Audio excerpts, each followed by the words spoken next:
Welcome to the Midsters Podcast, your podcast for inspiration on being bold and saying yes to making the most out of your midlife.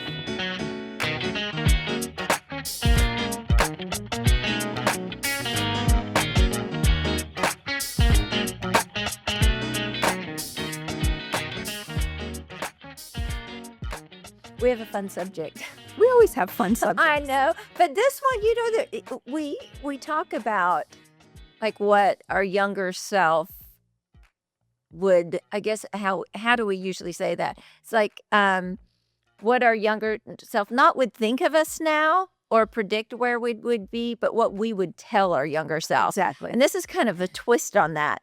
I want to kind of talk about what we think our 20-year-old selves or in our 20s would think of where we are and what we're doing and where our life is right now. What do you think? I think that's a great topic. And it's not just the 20s. I mean, at every decade, are we living the expectations that we had then, or have things changed in a way we never anticipated? Right. Do you think your 20-year-old self would have, what do you think your 20-year-old self would think of you now? I think that my 20-year-old self would probably be relieved. Because I had a lot of anxiety when I was younger about like, where would my life go? Would I get the things that I wanted? And actually, my life has turned out pretty well. And I think my 20-year-old self would be very happy to hear that. Aw, I love that. Yeah. I think my 20-year-old self, well, there's a couple of things I think that in my 20s she'd be very surprised at. She'd be shocked about one thing I know. And that is, I have a confession to make. Uh-oh. Not a bad one, but honestly, I always thought I'd be a girl mom. I mean, I envisioned it. The bows, the matched clothing sets, the quiet calm, the getting the nails done, all of that. And I ended up being a boy mom. And I think she would be so shocked, like, what the heck? But I will say the other thing that she would think, she would never have known how fulfilling and how wonderful motherhood actually turned out to be. I agree with that. You know, just how wonderful it is. Yeah, there's several things. I also think she would be surprised and shocked that I live in Washington, D.C. And I don't say that lightly. You know, I've lived all around the world. I've lived in foreign countries. But I always envisioned myself being in the great state of Texas, having some land, wearing my cowboy boots every day, with those girls with their cowboy boots every day, big open sky, maybe a horse or two in the barn, listening to country music. And wow, that's not the case. That's not how it turned out. Not even close. You know, when you talk about living, I think one thing my living experience or where you live, I think one thing my 20-year-old self would be really shocked at is I can remember in my 20s I was living with friends and being asked to move into an apartment in Adams Morgan in D.C. And I was like, I am not living in the city. It's so dangerous. Like, it is unsafe. I would not feel comfortable there. I have moved so much from that position. Yeah. I wanted stability. I wanted safety. I wanted my own home in a nice little suburb where it felt comfortable and familiar. And, you know, now I don't even own a home. My husband and I are like thinking about the possibility of, well, for one thing, we're going to live for a few months in California this year. But we're also thinking about the possibility of, if Lindsay stays in London, moving to London for a while. And like the fact that I've become somewhat, definitely adventurous in terms of where I live and where I go and don't need the things I thought I needed when I was 20. Yeah. I think she'd be shocked at that. Yeah. You mean you let that all go? You gave up that? I think she'd be proud of you too. Yes, proud Right? and surprised. Yeah. I'm trying to think what she might be surprised about. Definitely shocked about being a boy mom. Surprised that I live up here. I also think she would be surprised and proud at how strong I've become.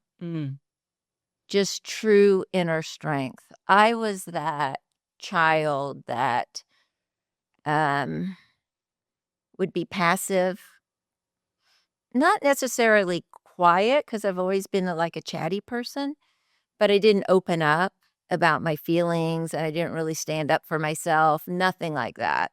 I just I grew into that.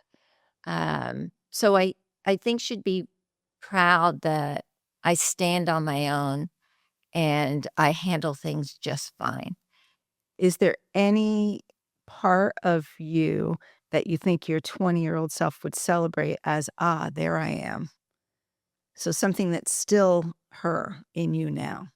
Oh, my adventurous spirit. I mean, I think I've told the story before. I've always had adventure in my head. I mean, when I get upset at my parents or whatever, I was like, okay, I'm taking peanut butter and I'm going to live like Grizzly Adams. I am out of here. I mean, there was no fear about being adventurous. So I think that she would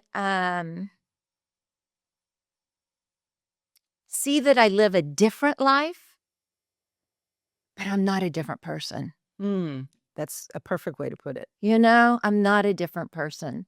Those pieces of me is still there. And I think that's an important thing to sort of stop on for a second because I think, um, for most people, maybe we don't reflect on that enough. You can still be you and be true to who you are, but use your inner strengths, your inner abilities, your talents, your fears, Mhm. and send them in a different direction so Right. that your life changes, but you're still you. Right. I think people are afraid sometimes of making changes in their life because they Mhm. don't want to lose themselves. You don't necessarily lose yourself. No, you don't. I mean, I do think circumstances change, but I think that those pieces of us, a lot of times, we don't see them when we're young, we don't recognize them, but as the decades move on, they actually evolve in a very organic way. It's like we talk about wisdom. I mean, you can't have the wisdom you have at 60, 70, and 80 at 20. You just can't, Right. right? But I also think it's important that when we're young like that, to not box ourselves in. Like, wouldn't say I boxed myself in at that age, but I had a vision. And had I stuck with that vision and said, no, to my husband, I'm not moving to DC, I'm not this, I'm not that. I mean, how life would be so different. And then maybe she would have been disappointed in me. I don't know. It's hard to know because that didn't happen. Right? But I think, I look at me and I think, well, one trait I've always had is a lot of determination. I kind of want it to make things the way I want it to make them. Mhm. And I was determined to do that and I didn't quit. But the interesting thing is it has shifted over time. Each decade of my life, the focus of that determination has been different. Yeah. And I think that's a common thread that every generation of me, my 20s, Mhm. my 30s, my 40s, would look back on and say, oh, how interesting that that core part of yourself remained constant, but caused so much change. So for in my 20s, the determination was to build my career and to land in a position that I could be proud of Yeah. and where, quite frankly, people could be proud of me. Mhm. But then I hit my 30s and started having kids, and it was all about being a mom Yes. and being the mom that I thought my kids deserved, Mhm. you know? And then shifting into my 40s, the kids were getting a little older. It was, hey, I need to start building something for me and finding photography and, Yeah. hobbies for myself. And now, post-retirement, it's kind of all about like, I am determined to see the world. I want to see as much of it as can. I want to hit all 7 continents. I think that's cool. Yeah, you do have a drive that way. Like if an interest and you go for it. I'm trying to think of pieces of me that probably went through the decades. One thing that was always important to me and probably started in my sibling group was and my younger self would be happy that this is still part of me that because I think it's core. And I mean, I'm not perfect by any means, but this piece of me I actually do like. I was that child that always gave things up for others. My parents used to have to say, like, if everybody finished their snacks or their toys or whatever, or their I was always the one that would give mine up. And my parents would like tell my siblings, don't take advantage of her because if you ask her for that last, you know, box of Skittles or She's gonna give whatever, it to you. she's going to give it to you.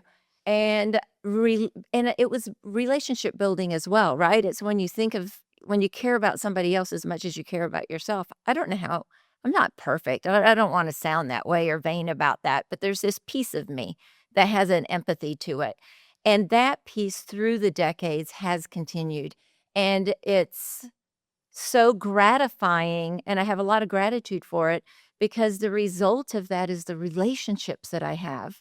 You know, Mhm. they're meaningful. I might not have a ton of people in my life. I have a lot of people in my life, but my closest core is because of that piece. And I think my younger self would be really happy that I never let go of that or, didn't become so absorbed with only myself and what was good for me, but continued to care about Other everybody. people, yeah. Yeah.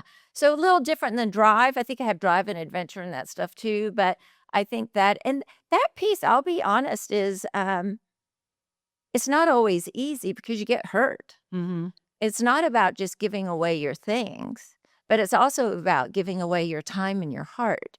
And I over the years have given time and heart to people and,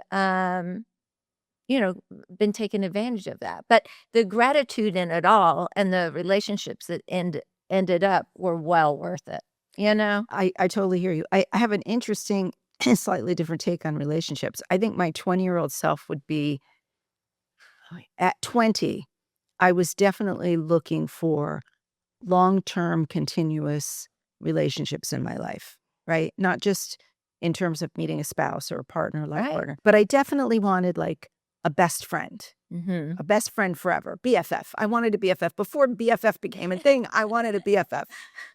I think it's interesting because I, over time, have moved away from that because I quite frankly never found a permanent BFF. I have had BFFs at different stages, so Yeah. maybe BFD, best friend of the decade. Um, and that has become far more satisfying to me Mhm. than I would have expected at 20. At 20, I wanted someone to latch on to that I would feel knew me and I knew them, and that would be safety and security. There's a lot about safety and security when I was Yeah. 20. But now I enjoy sometimes friendships come and go because people move in and out of your life physically or emotionally, you change. That's okay. I enjoy the time I spend with people, whether it's a year or 10 years and some longer. Yeah. Um, but I don't really have a lot of friends from my 20s. I can't even right now think of anybody that I've been friends with since I was I have a 20 that few, I'm but still close to. you outgrow I think that depending who those friends were, we outgrow people as well. And so our needs at different stages for what we get from the people that surround us and are with us is really important. So I get that as well. And there's the physical thing, like, I'm still close friends with my college roommate from Yeah. my 20s, but she lives in California. I don't see her that often. Mhm. So, I still consider her a close friend, but it's not that, that intense relationship of Yeah. a quote unquote Yeah. best friend Yeah. that I really craved when I was 20 and no longer feel I need. Right. I probably refer to and I have you're like, Yeah, well, yeah. I mean, what an incredible friend. The person I refer to as a best friend happens just to be it's not that I talk more to her. I'm closer to you in many, many ways, but she knows the history of my life. Mhm. And so sometimes I think people refer to best friends as those people that are actually they can document their entire life with Yes, that exactly. person, right? Exactly. I don't think it always has to do with the closest. That's exactly it. Yeah. But having someone that knows you forever and really, Yeah. sees I you. think that's more important. Yeah. Sometimes that's family. That could be a sister or an aunt or whatever as well. There is that special bond that seems like best friend, but it's best friend because they just know you and have some predictability, I guess, and of who you are and what you're gonna do and so forth. I will say, my younger self would have thought I would have life figured out by now. Ah. She would have been wrong. Far from having it figured out. But yeah, I think she would have felt also that, oh, once you're an adulthood, Marianne, life will be stable. Like, Your emotions will be stable. You'll have it. You got it." She would have been wrong. Yes, absolutely. I think of myself and now moving into 30s, because by then I had a career, I was making some money, and actually in the beginning of my career, I was making a lot of money. I kinda thought, and I think this is what my 30-year-old self would be shocked at, I kinda thought then that, um, once you had the stuff, you had the house, you had Mhm. money in the bank, you had a career, everything was set up, you're good. And it is shocking how unimportant that has become in my life. Yeah. It's like that's not it's both not fulfilling and it's no longer what makes me feel secure. Yeah. What makes me feel secure now is knowing I can depend on myself no matter what happens. I've had enough experience in life Mhm. to feel like I can manage the curveballs. Mhm. At 30, I was trying to avoid all curveballs. Does that make Right. sense? Oh, yeah. Yeah. No, I think you're right about the whole decades. I mean, I remember in my 20s too, as far as gathering things and having things. I mean, career was important, went to college, all of that. But, it's the clothes, the jeans, the belt, the things that you collect. Mhm. And then it changes as you get older, and collecting more. And then you end up with your parents' things.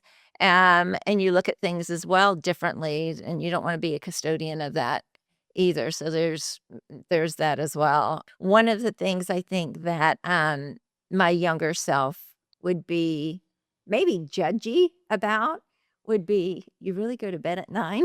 Like, "Really? You go to bed at 9?" I think she'd be a little judgy about that, for sure, and other things as well. I think she'd be so happy I still listen to the music from the '70s and the '80s, and I got a little country in the background every once in a while. I think she'd be happy about that, but there's definitely stuff that she would be judgy about, but Yes. bedtime would be one, and you really want peace, like, you don't want the chaos of going out and having fun. It's like, you wanna just sit home for the weekend? That Like, would really? that would be my variation on the bedtime because 'cause I'm still a night owl, I go to bed very late, but I think my 20-year-old self would be shocked that there are Saturday nights now where I don't make plans. Yeah. I used to always Saturday night, you have to Yeah, have make plans, plans.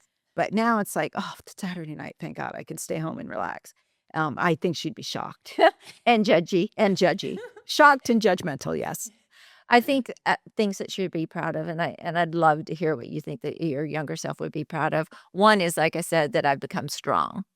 Um, I also think that she would be proud of the fact that there's ups and downs in life, ones that she would never have expected. I had a child that was very sick. I have a husband that has health challenges. I've got, like, a lot of chaos going on with my family right now. She'd be proud that I am able to go with the punches and be resilient with that. Because I was the type of child that if somebody, like, was mean to me or said something, I mean, I was all tears, like, I would just, like, fall apart, you know?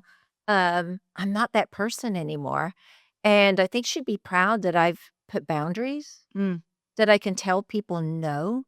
Like I said, I used to give things away. I mean, if somebody needed I would just do it. Um you still do that. Yeah, in a way, I guess I do, but I won't give myself away, and the good pieces of me and my time and what I feel like I bring value to people that, don't appreciate that, and I was not always like that, Mhm. you know? It's hard to look at back at ourselves. I mean, yeah, we change, right?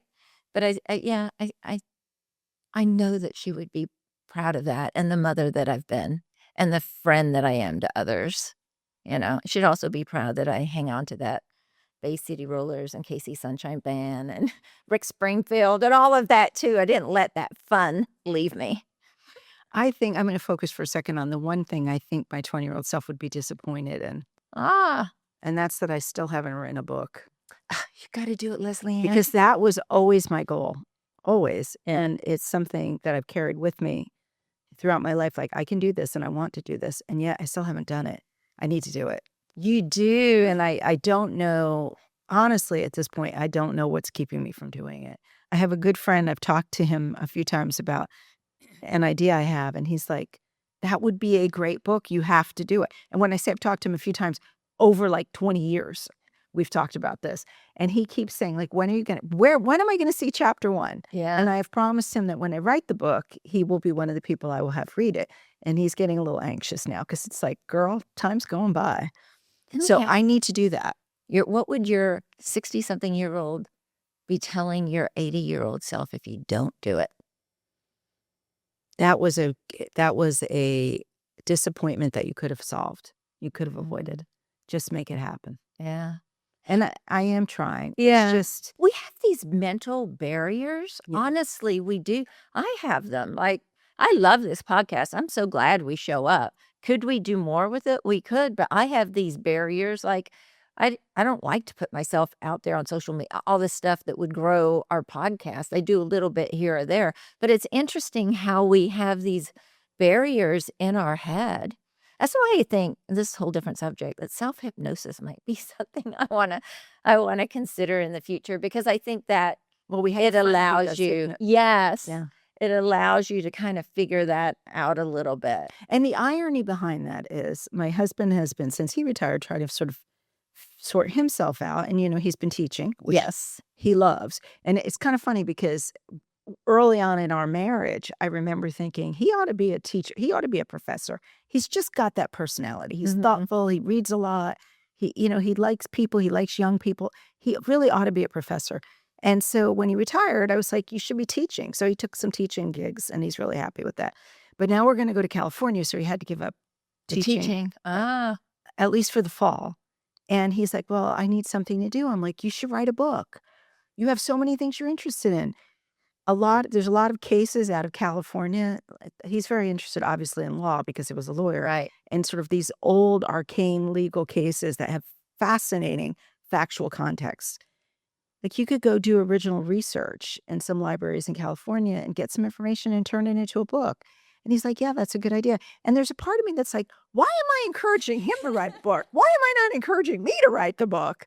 So maybe we'll both write a book. Who knows? We should do some research and have a guest on our podcast that kind of talks about why we get hung up on things and can't move forward with it, But I think your younger self would be so proud of all the things that you have done and accomplished.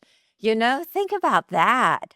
I think I stayed the course. I had a vision in mind of what I wanted my life to be like, and I didn't waver off of that. And I think that's the thing that she would be proud of. Yeah. I knew I wanted to get married and have kids. I knew I wanted a job that was going to be meaningful to me. Mhm. I knew I wanted to live a certain way. I knew I wanted to travel a lot.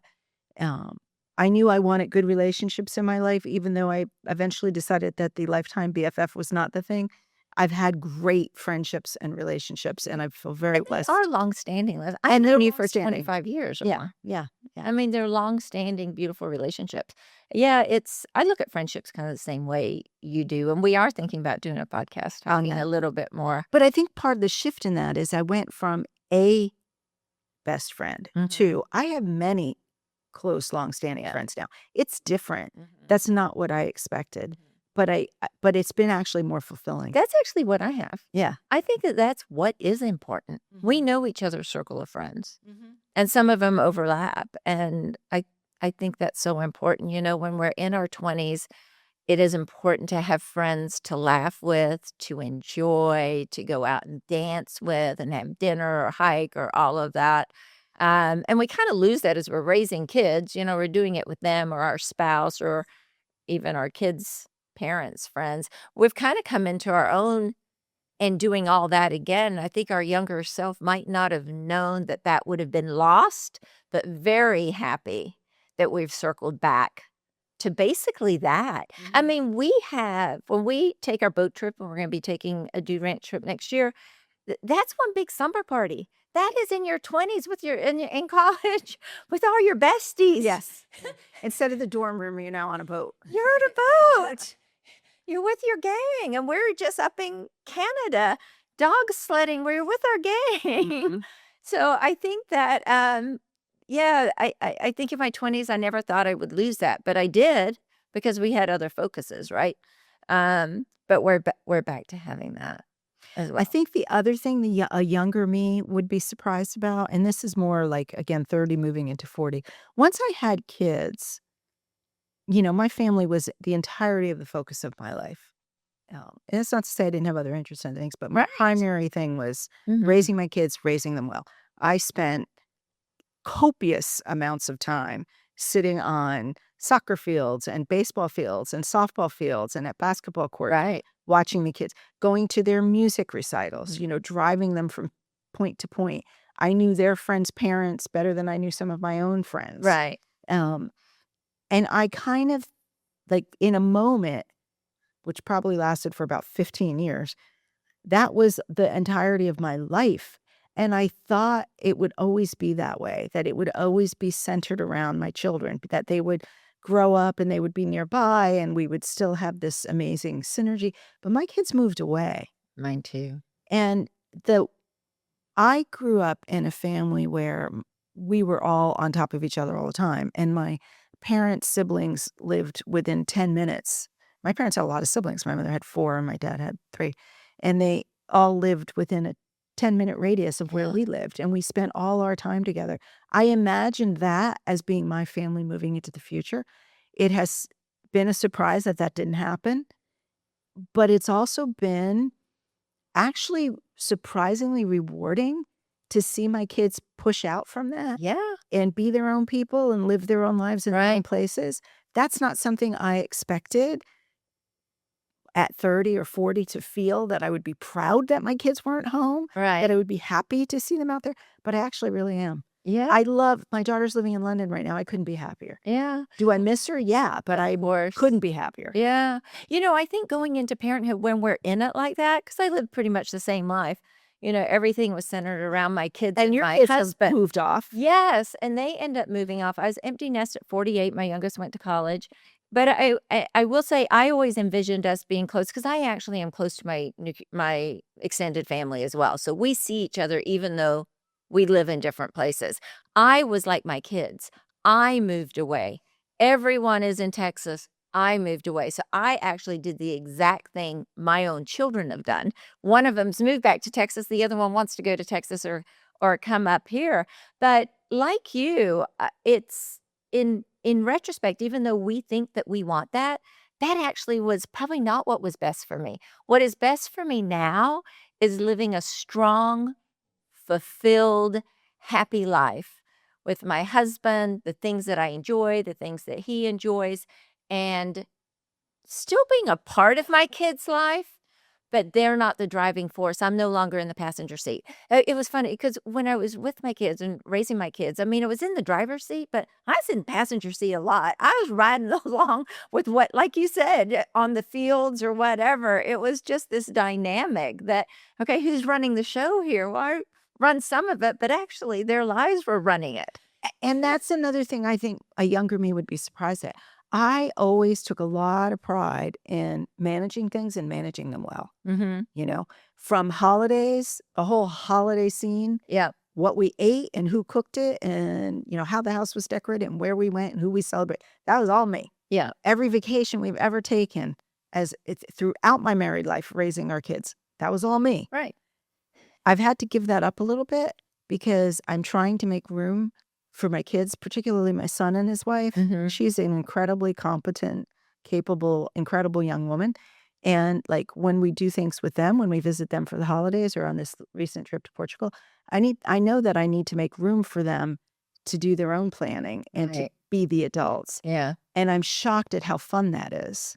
I would have thought at 30 I had to keep showing up and showing that I could do this and proving my competence. And now I'm like, "Oh, man, it is so nice to just sit back and let somebody else take the reins." I wouldn't have expected that. Right. No, it becomes teamwork too. Yeah, yeah, yeah. And I think that's fun because when they're young, I mean, you are in the driver's seat as far as all of that kind of stuff. But then it becomes, I know that when we go to Texas or Florida, it is like teamwork of, I throw out some ideas, they throw out some ideas. I love that. I was never that kid that felt like I needed to have a lot of control about everything. And I think I went into parenting, learning that I needed to control things. Especially as a boy There's mom. too much yeah, as a boy mom, I mean, gosh, I never would have thought I'd be living in noise and stinkiness, and there was always something sticky. I swear to God, there was always something sticky in my house. And I don't think you have that with girls. No. You have pink things. You don't have sticky things. Yeah, that would be Although surprising. there is a lot of glitter glue involved in girls, so there are some Yeah, stickiness. I guess so. No, you brought up the disappointments. I was trying to think. I know there's things that the younger self would be disappointed in me.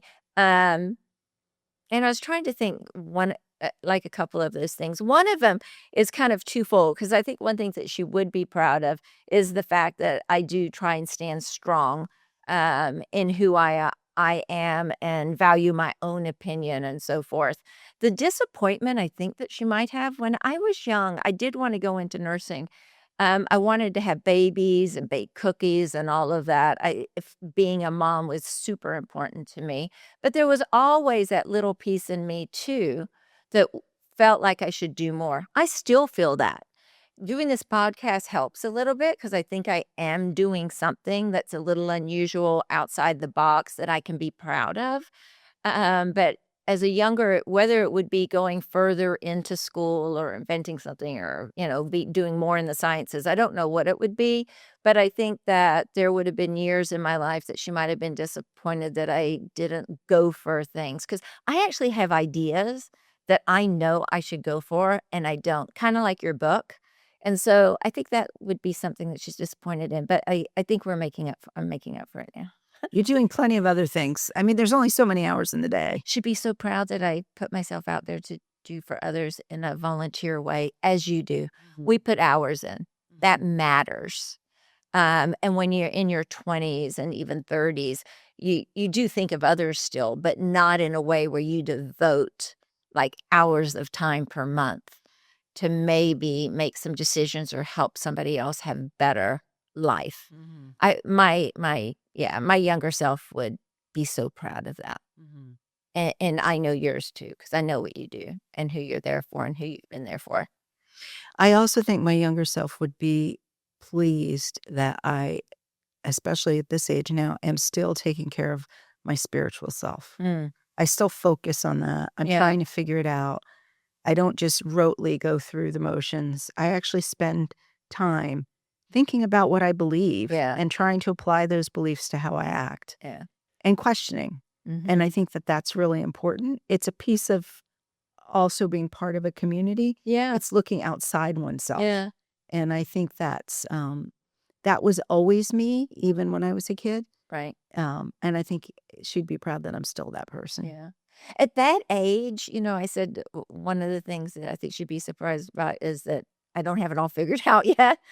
I definitely think that's one of them. But when I was listening to you talk, I think that in general, when we're that age, we don't realize that there's a lot of personal growth left. Like, we know that we're gonna experience and sit in parenthood and that marriage is gonna be new to us and aging parents and that kinda thing, but I really think that my younger self thought, "Okay, you'd have it figured out by now, and there's not gonna be much more to learn once you hit adulthood. Like, once you're adulting, what else is there to learn?" So I think that she would be very surprised at the fact that there is tons of personal growth. I mean, for decades and decades and decades. One of the things I love when we have these conversations is when there's so much. I don't always say this when we're actually talking, but there's a lot of times when you say something that's kind of exactly what I'm thinking. Yeah. And that was exactly what I was thinking. That I think the younger me would be surprised that I have handled the aging process Mm, as an experience of personal growth. yeah, And that I've tried to take what I've learned and observed from other people going through the aging process so that I can do it more gracefully yeah. and more mindfully.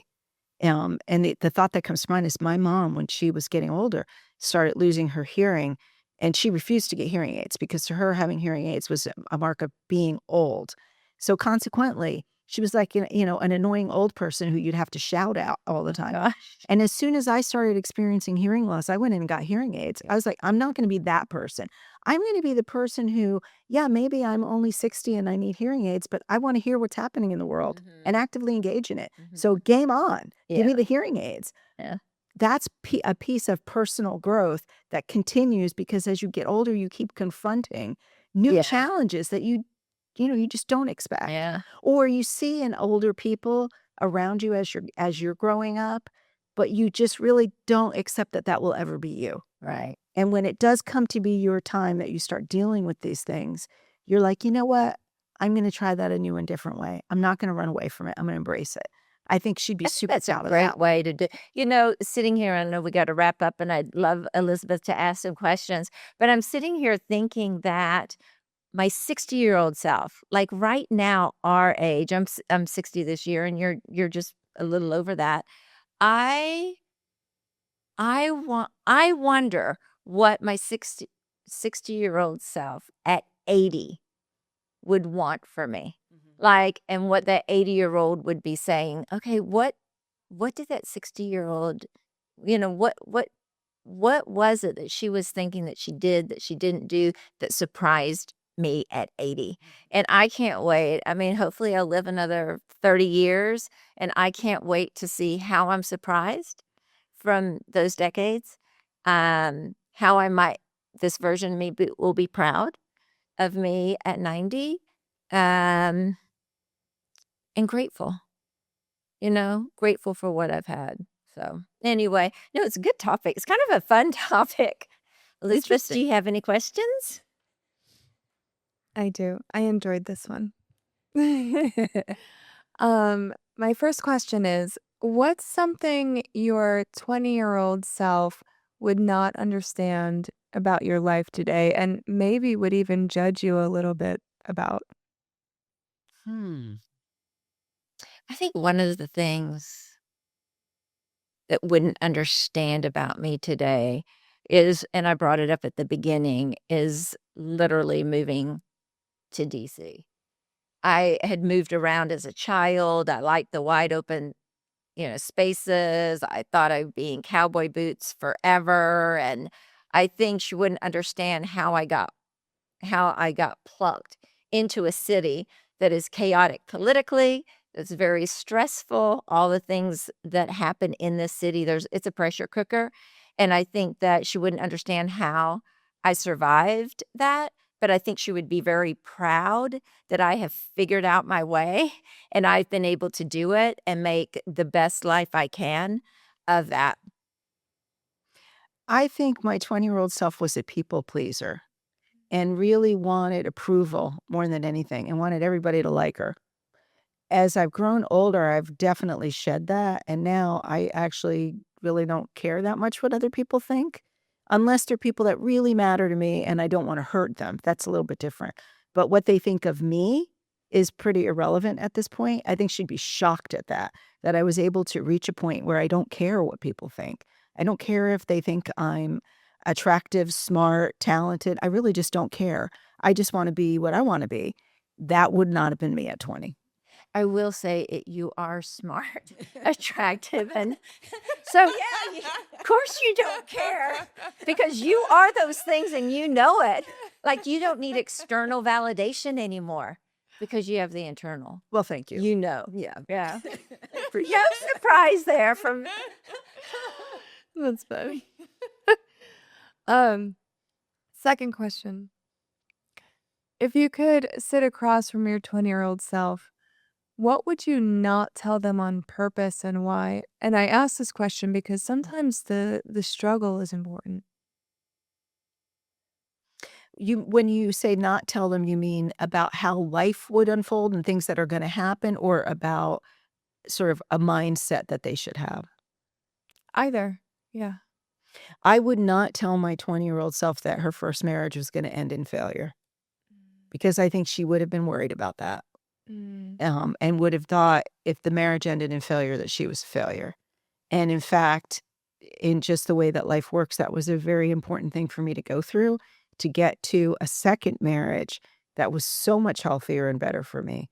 And that I think I wouldn't have understood what it was I needed if I hadn't gone through the first marriage that failed, where I was looking for all the wrong things in someone else. Does that make sense? Yeah, love that.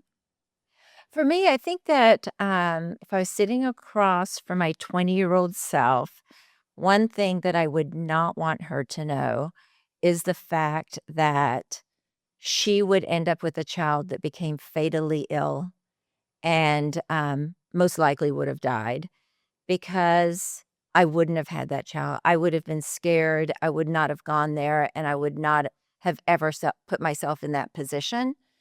And I'm so glad she didn't know because my son is alive today. Thank goodness to NIH and to research. And I would have missed out so much. He is a beautiful spirit and soul. He is. And I just can't imagine him not being in this world. But I wouldn't have been brave enough to take that on then. Yeah. So for our listeners, what do you think your 20-year-old self would think of where you are now? Something to think about. Good episode. Yeah.